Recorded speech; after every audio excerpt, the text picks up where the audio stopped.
ओम शांति। कुमार कुमारियाँ कौन बैठे हैं सभा में, हाथ उठाएंगे। अच्छा, तो कुमारों को ही ज़्यादा उमंग है पुरुषार्थ का, ऐसे ना? माताओं को ज़्यादा है या कम है? ज़्यादा है, कुमारों से ज़्यादा। अच्छा अच्छा, माताएं जरा आगे रहती हैं योग में भी और कुमार थोड़ा पीछे, ठीक है या नहीं? नहीं, उत्तर दो। मैं कुछ बोल रहा हूँ वो सही थोड़ा ही, आप उत्तर दो। नहीं ना? ठीक बात है।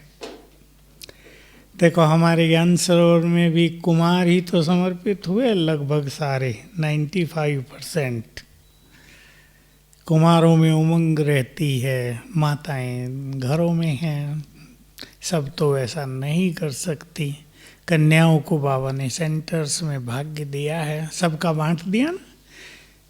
तो बाबा हम सभी को सुंदर चांस दे रहे हैं अभी भी। कभी बाबा कहते थे समय तुम्हारा शिक्षक बनेगा, तब हमारी समझ में थोड़ा ही आता था समय शिक्षक। जानते हैं कि समय मनुष्य को विवश करता है पुरुषार्थ के लिए, पर देखो परिवर्तन के पहले झटके ने ही बहुतों को जगा दिया, बहुतों को सुला भी दिया। दोनों काम हुए। बहुत सो गए, बहुत जग गए, क्योंकि मेरा कांटेक्ट रहता है लोगों से। तो बहुत जगे हैं जिनका ढीला पुरुषार्थ था, जो संसार में व्यस्त हो गए थे, धन के पीछे, इच्छाओं के पीछे, थोड़े से त्यागी बने हैं। लेकिन जिन्होंने जीवन भर अच्छा पुरुषार्थ नहीं किया था, ऐसे बहुत होते हैं ब्राह्मणों में। ढीले चलते हैं, मुरली सुनी, थोड़ा बहुत योग किया, चल रहे हैं, वो ढीले भी बहुत हुए। क्योंकि अचानक ऐसी घटनाएं जीवन में आती हैं और सबके जीवन में आनी हैं, सबको पेपर देने हैं कि कईयों का हाल बिगड़ जाता है। और जब हाल बिगड़ता है तो पहला काम करते हैं लोग क्या छोड़ना? मुरली छोड़ना।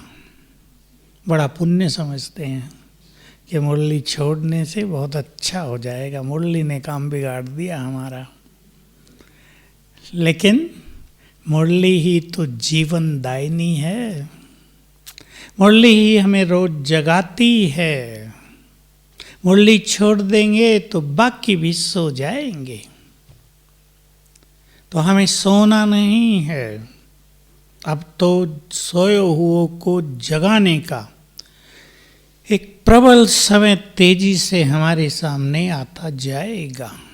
ऐसा नहीं कि सेवाएं नहीं होंगी, ये यही चलेगा, ये जाएगा, फिर सेवाएं बहुत बढ़ेंगी, फिर दूसरा सीन आएगा, फिर सेवाएं बहुत बढ़ेंगी, तीसरा आएगा। ये खेल चलता रहेगा 2030-32 तक। और सब ब्राह्मणों को बाबा को संपूर्ण बनाना है। बाबा की मुरलियों में हम सुनते हैं ना, कल भी ये था, बाप दादा की इच्छा है कि बच्चे बाप समान बने। लेकिन बाप समान बनना ये कोई खेल तो नहीं है। कह तो सब देते हैं हमें बाप समान बनना है, लेकिन बाबा को 108 रतन तो बाप समान चाहिए ही, जो संसार का कल्याण करेंगे, जिनके वाइब्रेशंस, जिनकी दृष्टि, जिनकी प्योरिटी, योग अभ्यास इस संसार के लिए ताकत बन जाएगी। मैंने एक क्लास में बताया नीचे पिछले सैटरडे, आप सुनते हैं या नहीं। 108 रत्नों को बाबा ने भारत में खास, विदेशों में थोड़ा अलग अलग जगह रखा है। इस ड्रामा में एक खेल ऐसा ही है कि उसकी जो महान आत्माएं हैं वो अलग अलग जगह पर हैं।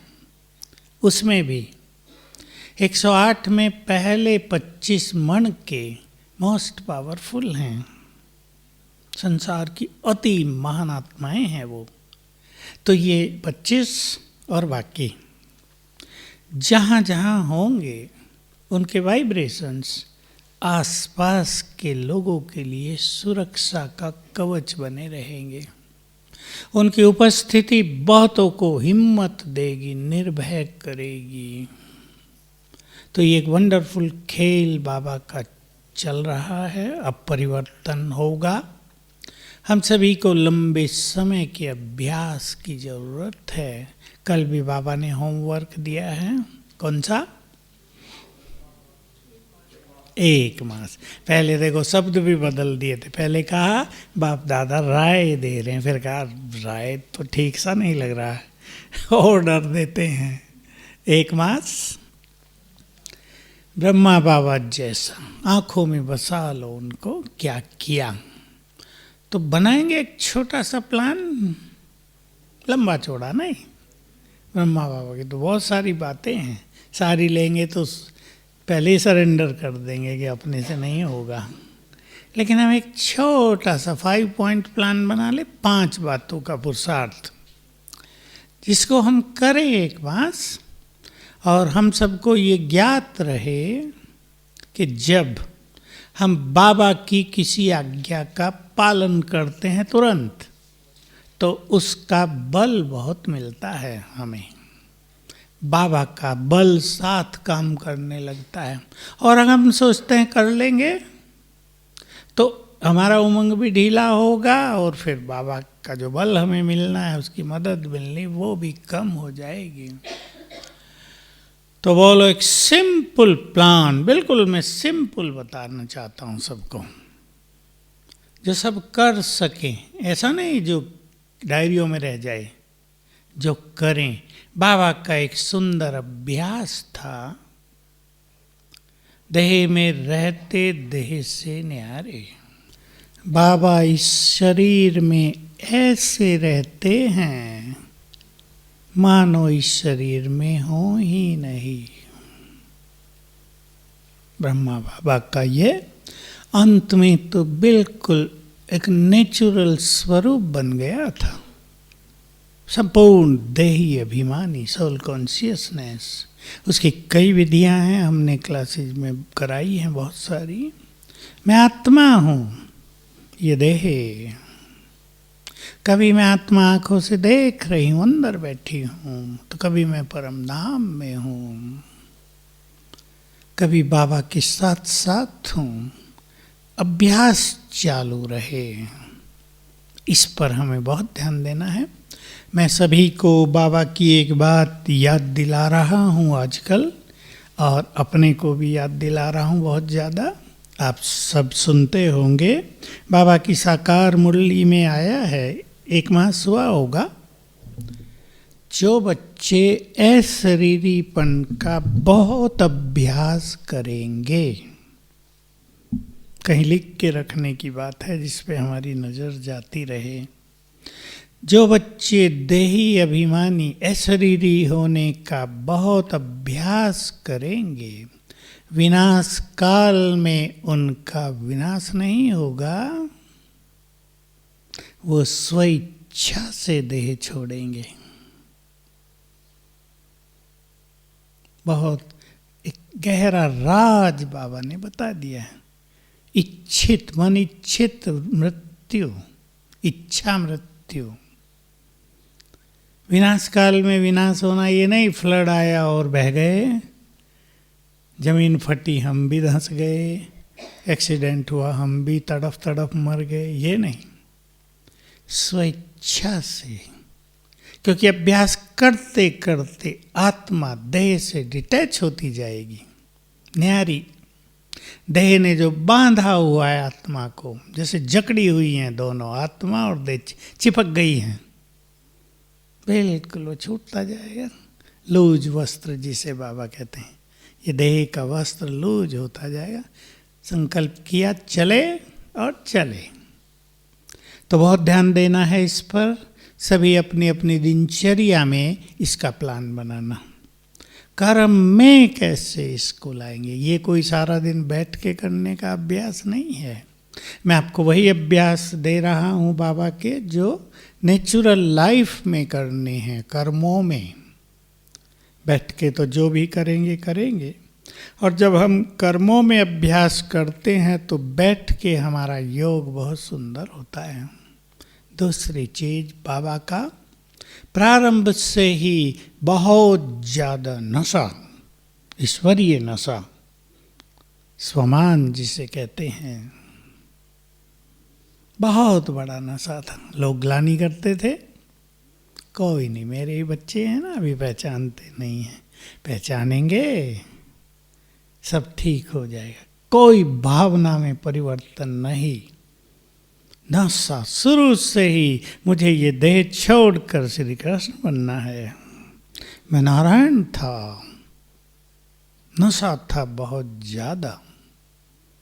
हम भी अपने स्वमान को और भविष्य के नशे को बढ़ाते चलें, ये दूसरी फॉलो फादर की बात।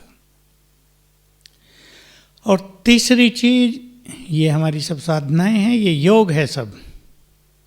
योग कोई ये नहीं परम धाम में बैठ के शिव बाबा बिंदु से योग लगाना, वो तो है ही, पर ये भी हमारी योग की साधनाएं हैं। बहुत लोग ये बात नहीं समझते, सोचते हैं ये सब थोड़ा ही योग है, इससे विक्रम थोड़ा ही विनाश होंगे। विक्रम विनाश तो सब चीज़ों से, सब तरह के योग से होंगे, लेकिन केवल विक्रम विनाश करना ही हमारा लक्ष्य नहीं है। हमारे लक्ष्यों में कई बातें हैं। सर्वगुण संपन्न भी हमें बनना है, संपूर्ण निर्विकारी भी बनना है, मोस्ट पावरफुल भी हमें बनना है। कई चीज़ें हैं। कर्मातीत, विक्रम विनाश, अर्थात आत्मा को हमने खाली कर दिया गंदगी से। लेकिन खाली होना ही तो काफ़ी नहीं होता ना, कि चीज़ को हमने खाली कर दिया फिर हमारे पास कुछ नहीं है, उससे काम चलेगा? हमें भरना भी है। ये बात बहुत लोग नहीं समझते। तो तीसरी बात, 5 स्वरूपों का अभ्यास, जिस पर बाबा ने पिछले 30 सालों से बहुत जोर दिया है। ये संपूर्ण स्वदर्शन चक्र है। इससे हमारी धारणाएं श्रेष्ठ होती जाएंगी, हमारी प्योरिटी बढ़ती जाएगी, सद्गुण आते जाएंगे, भावनाएं श्रेष्ठ होंगी। जो छोटी छोटी चीज़ें हैं, घृणावृत्ति, निगेटिविटी, ईर्षा, द्वेष, बहुत रिवेंजफुल, बदले की भावना, ऐसे वैसे विचार जो चलते हैं सारा दिन, चिंताओं के, मोहों के, परेशानियों के, वो सब छूटेंगे। तो हमें 5 स्वरूपों के अभ्यास पर बहुत ध्यान देना है। ये हमारी इम्पोर्टेंट साधना है। और इसके बारे में बाबा ने ये भी कहा है, किसी को विक्रम विनाश करने का ही ज़्यादा हो, स्वदर्शन चक्र से तुम्हारे पाप कटते जाएंगे। ये साकार मुरलियों में ही कह दिया है। तो इससे विक्रम विनाश भी होंगे और हमारे मूल संस्कार जागृत भी होंगे। इसे बहुत बड़ा लाभ ये होगा, हमारे संस्कार बदलेंगे। बहुत ध्यान दें, कईयों के संस्कार बदल नहीं रहे हैं, योग भी कर रहे हैं, मुरली भी सुनते हैं, सेवा भी कर रहे हैं, लेकिन संस्कार परिवर्तन ये परम आवश्यक है। और ये तब होगा जब हम अपने उन संस्कारों को पहचानेंगे जिन्हें हमें बदलना है। बहुत लोगों को पता ही नहीं क्या बदलना है हमें। ठीक है, मोटो का पता होगा, भाई गुस्सा आता है, कई लोग रियलाइज करते हैं मुझे क्रोध आता है, ये मुझे बदलना है। लेकिन अधिक संस्कारों में मनुष्य क्या सोचता है, जहाँ ईगो की बात है, अहम, अभिमान, अभिमान से जुड़े हुए जो संस्कार हैं, मान लो किसी को डांटना है, किसी को बुरा बोल दिया, तो ऐसा व्यक्ति हमेशा ये सोचता है, सुने क्या सोचता है आप सब जानते हैं, और इसको हमें चेंज लानी है। इसमें मैं राइट हूँ। हर गलती करने वाला मनुष्य ये मान रहा है मैं राइट हूँ। इसको बदलना है। हम राइट हैं तो दूसरे हमसे कष्ट नहीं पाएंगे। हम राइट हैं तो आपके परिवार में शांति रहेगी, खुशी का माहौल रहेगा। हम गलत हैं तब झगड़े हैं। पति पत्नी के बीच के झगड़े बहुत हो रहे आजकल। दोनों ये सोचते हैं मैं राइट हूं, दोनों ही सोचते हैं। और जो समझदार हो उसे अपनी गलती रियलाइज करके अपने को चेंज कर लेना चाहिए। एक व्यक्ति झूठ बोला, पता उसे मैंने झूठ बोल दिया। क्यों बोला? भाई बचने के लिए बोलना ही था, मैं राइट हूं ना, वहां बोलना ही पड़ेगा, नहीं तो फंस जाते हम। अब वो सोच रहा राइट है, यहाँ बच गए, अच्छा हुआ ना, ठीक है वहाँ तो बच गए, लेकिन अगर इसको संस्कार बना लिया तो वो कष्ट होगा। झूठ बोलने वाले पर कोई विश्वास नहीं करेगा, और सच भी बोल रहा होगा, लोग सोचेंगे गड़बड़ है। फीलिंग आना होता है या नहीं? सब कुछ नष्ट हो जाता है। फिर लोग मनाते रहते हैं, और फीलिंग वाले जल्दी नहीं मानते, फिर थोड़ा और मनाएं हमें लोग, फिर मानेंगे। जैसे बच्चे होते हैं ना, जिद करते हैं। ये सब संस्कार हमारे बदलते जाएंगे अगर 5 स्वरूपों का अभ्यास होगा। अब 2 बातें हम बाबा की धारणाओं की लेंगे, आप सुनाएंगे। इन तीनों से हमारा योग आपे ही अच्छा हो जाएगा। बोलो 2 धारणाएं बाबा की सुंदर। हाँ, बेफिक्र बादशाह, ये तो बहुत बड़ी चीज है। थोड़ा छोटा बता दो, है तो ये भी काम की। बोलो छोटा थोड़ा है, व्यर्थ से बचना। कल भी बाबा ने कहा ना, नोट किया होगा सभी ने, बाबा को ऐसे बच्चे चाहिए जो सेकंड में फुल स्टॉप लगा दें। अगली लाइन, व्यर्थ का नाम निशान न हो। भगवान को ऐसे बच्चे चाहिए, किस काम के लिए? युग परिवर्तन के लिए। अब देखो इस चीज का कितना महत्व है, सब रियलाइज करें। व्यर्थ से मुक्त होने का कितना महत्व है। कुमार कुमारियां बैठे हैं, कुमार ज़्यादा में सबको हमारा कर्तव्य है कि सबको सावधान करना। दुनिया में भी सबको आप सावधान करेंगे। मैं उदाहरण सहित बता रहा हूँ। आज ही एक कुमार आया, 12वीं क्लास में पढ़ता, लंबा हो गया था, 5.25 फुट का तो हो गया। मैं सोचा जॉब में होगा, कहा 12वीं में हूँ, क्या समस्या है? अब दिमाग में कुछ कुछ हो रहा है, पता नहीं क्या हो रहा है। आंखों पे इफेक्ट आ गया है मेरी, पढ़ाई में मन नहीं लग रहा है। ऐसे केस मेरे पास आते रहते हैं, मुझे पता क्यों होता है ऐसे। मैंने पूछा, मोबाइल पे बहुत टाइम दिया है क्या? कि हाँ। बताया बेचारे ने, हाँ 5 साल तो दिया है, बहुत टाइम। तो देखो ये मोबाइल, इलेक्ट्रॉनिक, सोशल मीडिया है, व्हाट्सएप, फेसबुक, अच्छी चीज़ें भी हैं, विज्ञान का वरदान भी है। पहले हमें कहीं फ़ोन करना होता था तो इम्पॉसिबल काम था, मतलब फ़ोन करना माना एक मुसीबत, आधा दिन चाहिए। अब सेकंड में न्यूज, मैसेजेस सब फटाफट। लेकिन अगर ज़्यादा हम इस पर लग गए, मैंने उससे फिर पूछा नींद का हाल, वही आता है ना नींद में? कहा वही चलता रहता है दिमाग में। नींद फ्रेश नहीं तो जीवन फ्रेश नहीं होगा। स्क्रीन छोटी है मोबाइल की, चलो टीवी पे दूर से देख रहे, थोड़ा कम असर होगा। मोबाइल की स्क्रीन छोटी, आंखों पर इफेक्ट आ गया है। माताएं बेचारी परेशान होती हैं, उनके बच्चों को क्या हो गया है। अब इसका इलाज तो नहीं। मैंने कहा छोड़ दोगे मोबाइल? कहा नहीं, छोड़ दिया है। मैंने कहा बहुत अच्छी बात है। उसको रियलाइज हुआ कि सबसे ये चीज़ मेरा जीवन पर बुरा असर डाल गई है। मैंने कहा बस सदा के लिए छोड़ दो अगर ज़िंदगी जीनी है तो, नहीं तो कुछ और हो जाएगा। ब्रेन अब हाइपर एक्टिव हो रहे हैं लोगों के, एक बार अगर ब्रेन हाइपर एक्टिव हो गया, उसको शांत करना, ये इसकी दवाई नहीं संसार में। कोरोना की तो निकल भी गई है, लेकिन इसकी दवाई नहीं मिलेगी कहीं संसार में। इसलिए सभी कुमारों को मैं कह रहा हूँ, कुमारियों को भी, ठीक है मेरी बात या नहीं?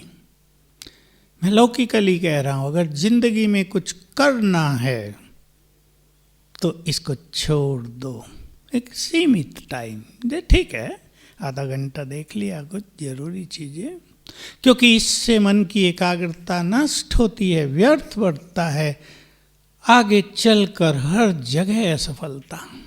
बहुत युवक कांटेक्ट करते हैं, अभी रेलवे का एग्ज़ाम हो रहा है, भर्ती हो रही, बहुत वैकेंसी निकली हैं, हमारा एक नंबर से रह जाता है, बैंक की निकल रही हैं, हम रह जाते हैं। ये इन चीज़ों का इफेक्ट है। मन अगर व्यर्थ में चला गया तो देखो बहुत सूक्ष्म ये रहस्य है। हमारे संकल्पों से हमारे चारों ओर वाइब्रेशंस फैलते हैं ना, माताएं भी समझती हैं ना इस बात को, तरंगे फैलती हैं, वातावरण बनता है, प्रकृति में जाती हैं ये तरंगे, रिएक्शन होता है, और यही चीज़ें हमारी सफलता पर, हमारी असफलता पर, हमारे नुकसान पर, हमारी बीमारियों पर, हमारे स्वास्थ्य पर असर डाल रही हैं। यही जिम्मेदार हैं सब चीज़ों का। हर मनुष्य के वाइब्रेशन ही उसकी हर चीज के जिम्मेदार हैं। इसलिए व्यर्थ का नाम निशान न हो। एक बार मौका मिला है, कौन सा? सब जानते हो, बोलो। भगवान आया, परम सुख दे रहा है, भाग्य बांट रहा है, अनिच्छित फल प्रदान कर रहा है। संसार तो सोया हुआ है। हमारी बात भी सुनेंगे, भगवान आया तो शायद मजाक करें, लेकिन इधर परमात्म सुख, उसका प्यार बरस रहा है, ज्ञान की बरसात हो रही है, सबके चित्त शीतल और जीवन हरियाली से भरपूर हो रहे हैं। हो रहे हैं या नहीं हो रहे हैं? सबके हो रहे हैं। सुख ले लें, न जाने कब ये समय पूरा हो जाए, हम पूरे हो जाएं। समय चले भी थोड़ा संगम युग का, लेकिन हमारा शरीर पूरा हो जाए, खेल बदल जाएगा। इसलिए बुद्धिमान आत्माओं को स्वयं से बातें करनी है कि जब भगवान सब कुछ देने आया है, मुझे उससे सब कुछ लेना है। तो बाबा की जो एक धारणा मैं आपको इस संकल्प से दे रहा हूं, लक्ष्य के प्रति संपूर्ण समर्पण। लक्ष्य के प्रति नोट करना, एक समर्पणता वो थी जो बाबा ने की थी। लक्ष्य ये बनना है, बस उधर ही देखना है। मैं लोगों को हंसी में भैंस का उदाहरण दिया करता हूँ। भैंस मिलती है ना, गाड़ी में जाते हैं नीचे, भैंसें बहुत मिलती हैं। अब भैंस को अगर सड़क पार करनी है, उसने देख लिया मुझे वहाँ जाना है, वो घर है मेरा, तो वो इधर उधर नहीं देखती। ट्रेन आ रही हो, चाहे बस आ रही हो, चाहे गाड़ी है, कार चल रही हो, हम तुम कोई भी हो, वो तो अपने लक्ष्य को देखती है, वहाँ जाना है। तुम्हें हॉर्न बजाना बजाओ, रुकना है रुको, मैं नहीं रुकने वाली। हम हंसते हैं और उससे सीखते भी हैं। मैं क्या करता हूँ, भैंसों से सीखो लक्ष्य की ओर चलना। लोग भैंस को कम बुद्धि वाला समझते हैं, भैंस बुद्धि है इसको, पर लक्ष्य तो देखो। एक दिन हम और एक बात की हंसी कर रहे थे, कहीं बाहर गए थे, सवेरे 4 बजे निकल गए, दूसरे सेंटर पे जाना था कि नहाना धोना वहीं जाके करेंगे, तो देखा गधे भी घूम रहे हैं। हम बड़े हंसे, देखो अमृत वेले गधे भी उठ गए। जिनको सबसे कम बुद्धि वाला माना जाता है, और साइड में चल रहे, सड़क के बीच में नहीं। तो लक्ष्य के प्रति संपूर्ण डेडिकेट कर दें खुद को। आप में से कई स्टूडेंट्स ने किया होगा। अगर 12वीं में इधर जाना है, IIT में जाना है, मेडिकल में जाना है, NDA करना है, लग जाते हैं ना, माताओं को पता है ना, आपके बच्चे सब छोड़ देते हैं, लग जाते हैं, रात दिन डेडिकेट कर देते हैं अपने को, इतने नंबर आने हैं तब सहज सिलेक्शन होगा। मैं तो सीखता हूँ, प्रेरणा लेता हूँ बच्चों से। मेरे पास आते हैं ना बहुत सारे 12वीं क्लास के, मैं प्रेरणा लेता हूँ, मैं उनसे पूछता हूँ मोबाइल टीवी ये नेट लैपटॉप का नहीं, हमने सब छोड़ा हुआ है, अब हमें केवल जितने मार्क्स लाने हैं उस पे केंद्रित कर दिया है अपने को। तो ऐसे बच्चे बहुत सफल होते हैं ज़िंदगी में, ऐसे बहुत हैं, ऐसे नहीं सभी लगे हुए हैं, बहुत समझदार बुद्धिमान बच्चे भी आप लोगों के पास, आप में से भी कईयों ने ये किया होगा। तो हमारा जो लक्ष्य है, बनाओ आप अपना कुछ लक्ष्य, लक्ष्मी नारायण बनने की बात नहीं, पहले पुरुषार्थ का लक्ष्य। और सबसे अच्छे पुरुषार्थी, सबसे अच्छा पुरुषार्थ का तरीका कि 3-3 मास का लक्ष्य बना दें। और ये सब बातें 5 जो हम ले रहे हैं, अब इनमें से 3 ही है अभ्यास करने की, इनको हमें किस तरह बहुत अभ्यास कर लेना है, ये लक्ष्य बना लें ताकि हमारा योग डेली 4-5 घंटे हो जाए। मैं योग की बात जब करता हूँ तो बैठकर नहीं, हमारी स्मृति स्वरूप स्थिति 4-5-6 घंटे हो जाए रोज। कर्मों में बैठना आपके ऊपर, जितनी जिसको सुविधा, जैसा जिसका कार्य, जो जितना कर सकते हैं वो बैठें। मैं तो ये भी कहता हूँ कि 10-10 मिनट बैठो, बैठना भी जरूरी है एकाग्रता के लिए। कोई अच्छे अभ्यास लेकर बैठ जाएं तो लक्ष्य के प्रति संपूर्ण डेडिकेशन था बाबा के पास। सबसे पहले फरिश्ता बनना है। बाबा बहुत सारी चीज़ें बोलते थोड़ा ही थे, मुरली में थोड़ा थोड़ा बोल दिया, तब किसने कैच ही नहीं किया उन चीज़ों को। हम सब समझते थे कि शिव बाबा बोल रहा है, लेकिन ब्रह्मा बाबा बोलते थे अपनी बात बीच बीच में। तो क्लियर है ना, लक्ष्य के प्रति संपूर्ण समर्पणता, उसमें न सुस्ती रहती न अलबेलापन रहता। आलस और अलबेलेपन से आत्मा मुक्त हो जाएगी, व्यर्थ से मुक्त हो जाएगी। एक और धारणा बाबा की, बोलो ऐसी एक धारणा सुनाओ जिसमें बहुत कुछ आ जाए। हाँ, ये साधनाओं में आ गए, शरीरीपन में जोड़ लेना आत्मा को देखने की बात, वो भी बहुत जरूरी है। बाबा की आत्मिक दृष्टि बहुत ज़्यादा थी, हैं?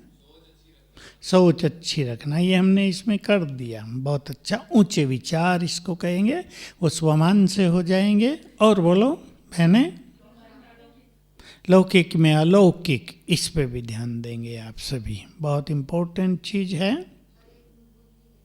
गुण देखना, ये छोटी चीज़ें हैं। लौकिक में अलौकिक, ये बहुत अच्छी बात है। और इसका सहज अभ्यास है आत्मिक भाव बनाना। आत्मिक भाव, देखो आप सभी परिवारों में तो रहते ही हैं, अपने परिवारों को देखो बैठकर, ये सब आत्माएं हैं। ये जो हमारे परिवार की आत्माएं अब हैं 5, 6, 7, ये पिछले जन्म में हमारे परिवार में नहीं थी, उससे पिछले में भी नहीं थी, इसे नेक्स्ट में भी नहीं होंगी, उससे नेक्स्ट में भी नहीं होंगी। सब बदलते आए हैं, ये सब आत्माएं हैं, अपना अपना पार्ट बजा रहे हैं। ये सब बहुत अच्छी आत्माएं हैं, सब हमारे परिवार में महान आत्माएं हैं। ये सुंदर संकल्प आप किया करें तो अलौकिकता हो जाएगी। और जो प्रैक्टिकल व्यवहार में रहता है निमित्त भाव, इसमें बाबा ने एक बहुत अच्छी बात सिखाई हम सबको। सभी घरों में ही हैं, कुमार भी सब। मेरा घर बाबा का यज्ञ है, ये एक भावना बना दो, माताएं ज्यादा बनाएंगी। मेरा घर बाबा का यज्ञ है, ये अच्छी तरह समझ लें। जितना मेरापन खत्म होता जाएगा, बोलो आगे, मेरा घर, मेरे बच्चे, मेरा परिवार, मेरा धन, मेरा काम, मेरापन है ये। जितना ये खत्म होता जाएगा उतना मोहजीत बनेंगे। बिल्कुल अच्छा। और सोचो, शरीर से डिटैच होंगे। और सोचो, ट्रस्टी बन जाएंगे, बाबा की नजरों में रहने लगेंगे हम, और हमारा घर उसकी सुरक्षा में आ जाएंगे हम। जैसे अपने इस यज्ञ की, विशाल यज्ञ की बाबा रक्षा करता है ना, देखभाल, आपके घर भी जब यज्ञ बन जाएंगे उनकी भी देखभाल ऐसे ही करेगा। समर्पण भाव बहुत बड़ी चीज है संसार में, भक्ति से चलता आ रहा है ये, द्वापर से ही शुरू हो गया था समर्पण भाव। दो अर्थ हो गए, एक समर्पित होना जैसे हम लोग हैं, दूसरा समर्पण भाव, सब कुछ तेरा। अब ये कहने की बात नहीं, कहना तो भक्ति में चलता आता था। अब प्रैक्टिकल में, मेरे पन से आत्मा मुक्त होती चले, सब कुछ तेरा। कर सकते हैं बच्चे? बोलो, माताओं के बच्चे देख लो, अच्छी तरह देख लो, करना, फिर ये करना, लंबी प्रैक्टिस करनी है। छोड़ के आ गए वो तो 2-4 दिन के लिए आ गए ना, छोड़ने की तो बात नहीं है। वो आपके बच्चे हैं, बाबा थोड़ा ही कहेगा छोड़ दो इन्हें, छोड़ना नहीं है, लेकिन पालना भी करनी है, प्यार भी देना है, उन्हें आगे भी बढ़ाना। जो भी आपके कर्तव्य हैं अपने बच्चों के लिए वो करने ही हैं, लेकिन बाबा साथ है।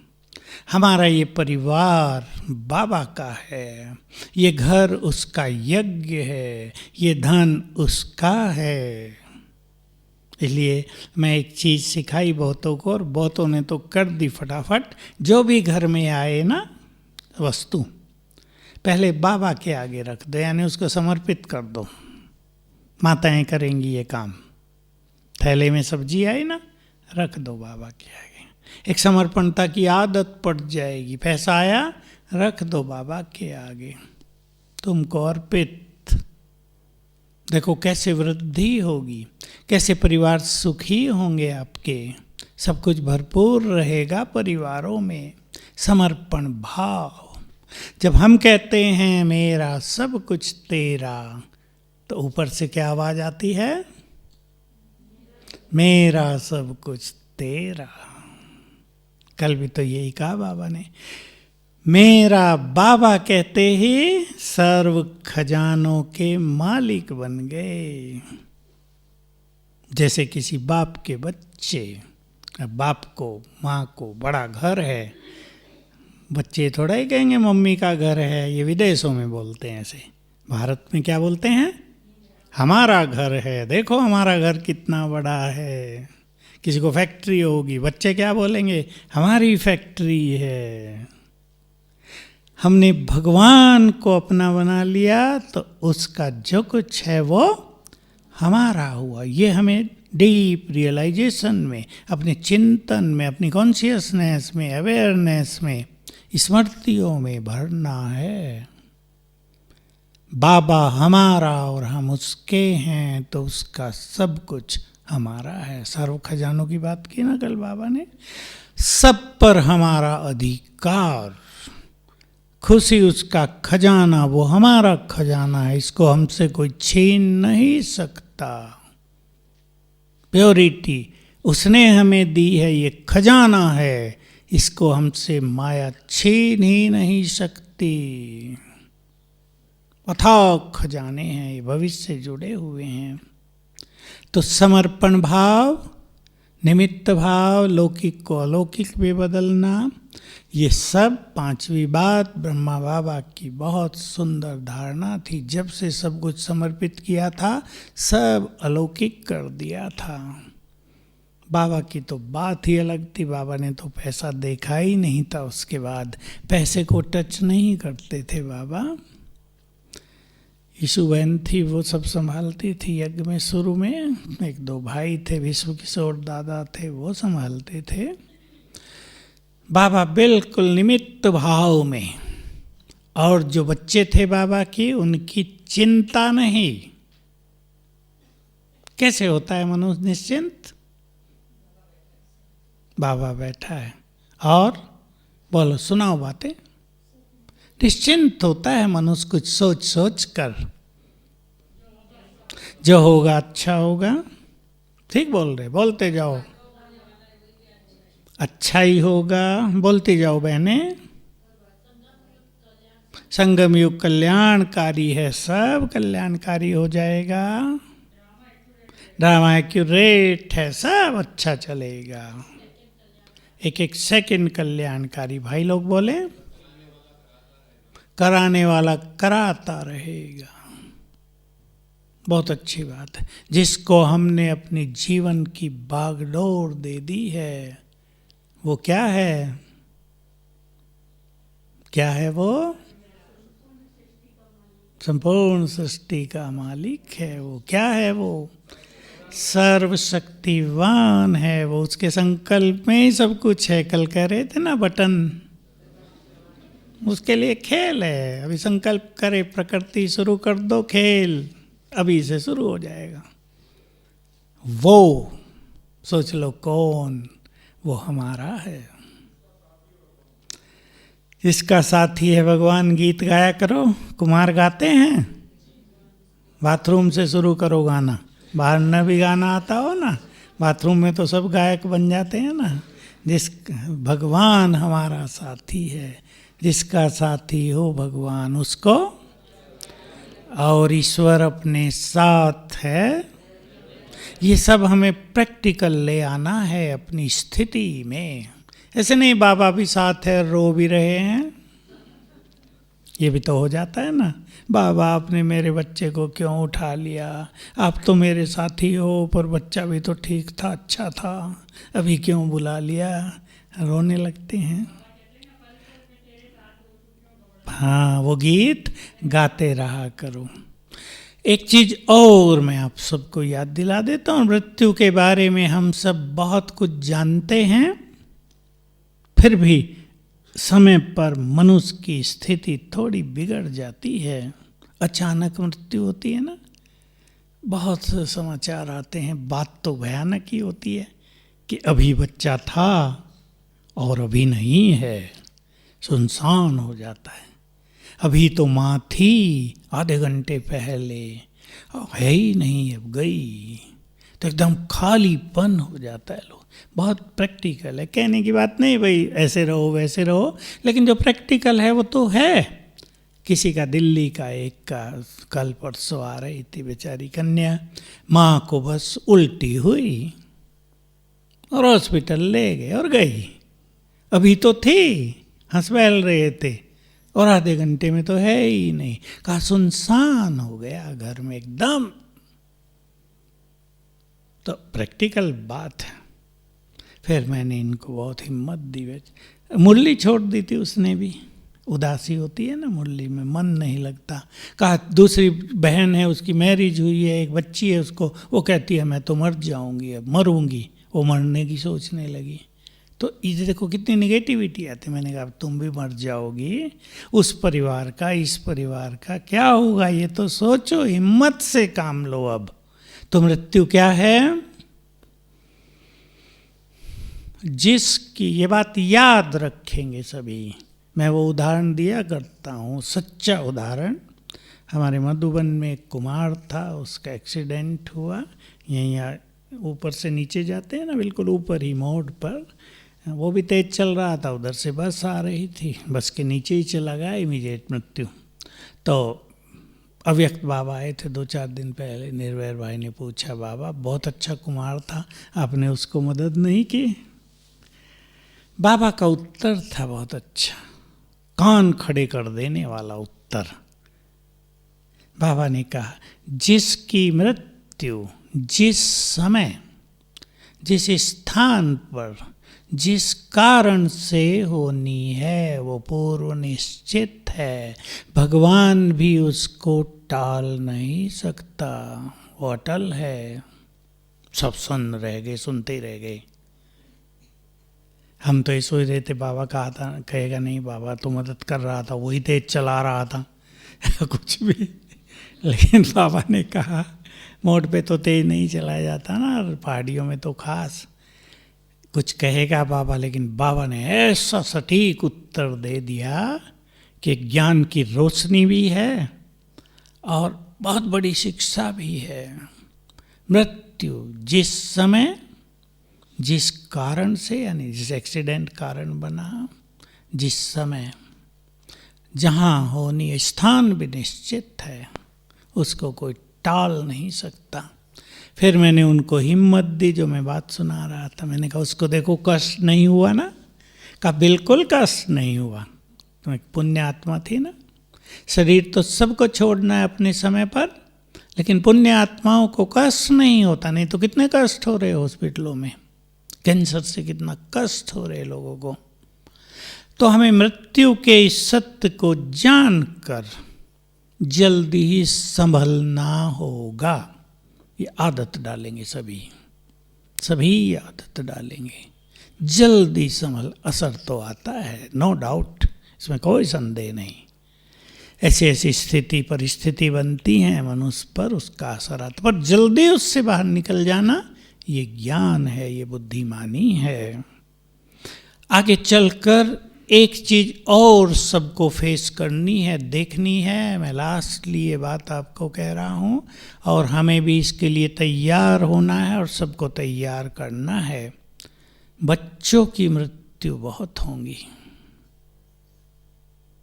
जल्दी जल्दी मृत्यु, जल्दी जल्दी जन्म। अब ये 10-12 सालों का ये खेल चलेगा इस सृष्टि पर। क्यों चलेगा? क्योंकि जन्म और मृत्यु में ही आत्मा के विकर्म बहुत नष्ट होते हैं और आत्माओं के बहुत पाप हो गए हैं। दूसरी घटना इसी से जुड़ी रहेगी, बच्चे ऐसे भी बहुत जन्म लेंगे जिनको बचपन का सुख नहीं मिलेगा। कैसे?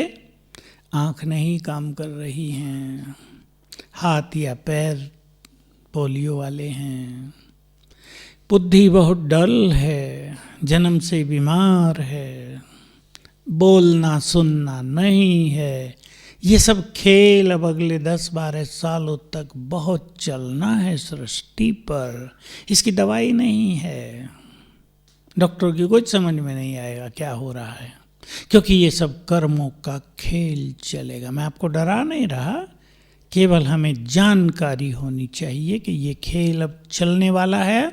तो हमें अपनी स्थिति को पावरफुल और पावरफुल के साथ, कल बाबा ने 3 शब्द बोले ना, नॉलेजफुल, पावरफुल, लवफुल। हमें ये चीज अपने अंदर पक्की कर देनी है कि हमें सबको मदद करनी है, हमें सबको वाइब्रेशंस देने हैं, अपने परिवार को भी, बच्चों को, जितना भी आपको परिवार है उसको यदि अभी से आप रोज वाइब्रेशंस देने लगें तो परिवार का माहौल बहुत अच्छा होगा। कुमार भी अपने परिवार को रोज 15 मिनट वाइब्रेशंस दिया करें। अगर आप घर में हैं तो मैं मास्टर ज्ञान सूर्य हूँ। जब भी हम ये संकल्प करते हैं तो हमारे अंग अंग से किरणें फैलने लगती हैं पूरे घर में, और ज्ञान सूर्य ऊपर है, उसकी किरणें हम पर पड़ रही हैं। 15 मिनट इस संकल्प को रिपीट भी कर सकते हैं आप 5-7 बार। संकल्प को रिपीट करते हुए अपने घर में योग करेंगे। क्लियर है ना माताओं को? करना है ये। परिवारों में जब समस्याएं आ जाएं तब योग करें, उसे पहले कर लें ताकि समस्याएं और विघ्न आए नहीं। बीमारियां आए जाएं, विघ्न आए जाएं, बहुत ध्यान देना है। अगर आप दूर हैं अपने घर से तो वहीं बैठकर अपने घर को सामने रखकर, बाबा से शक्तियों की किरणें आ रही हैं, मुझसे जा रही हैं, पूरे घर में फैल रही हैं। और जो बहुत अच्छे योगी आप में से, वो एक दूसरा अभ्यास करेंगे कि हमने अपना अंतवाहक शरीर धारण किया। सुना होगा ना ये सब? ना समझ में आए तो मैं फरिश्ता हूँ, और पहुँच गया अपने घर में। किरणें फैल रही हैं मुझसे, बाबा की किरणें पड़ रही हैं, मुझसे फैल रही हैं। ये अभ्यास सभी को अपने परिवारों के लिए भी करने हैं। करेंगे ना तो बाबा की ये 5 पॉइंट का प्रोग्राम बना लेना अपना। और 1 मास क्या, बाबा तो जस्ट हमें जागृत करता है। हमें सदा सदा ये अभ्यास रखने हैं, क्योंकि आत्माभिमानी बनना भी लंबे काल का अभ्यास है। लेकिन 1 मास अगर हम बहुत कर लेंगे तो वो हमारा कंटिन्यू होगा। तो सभी बहुत अच्छी तरह अभ्यास करेंगे और बाबा की इच्छाओं को पूर्ण करेंगे। ओम शांति।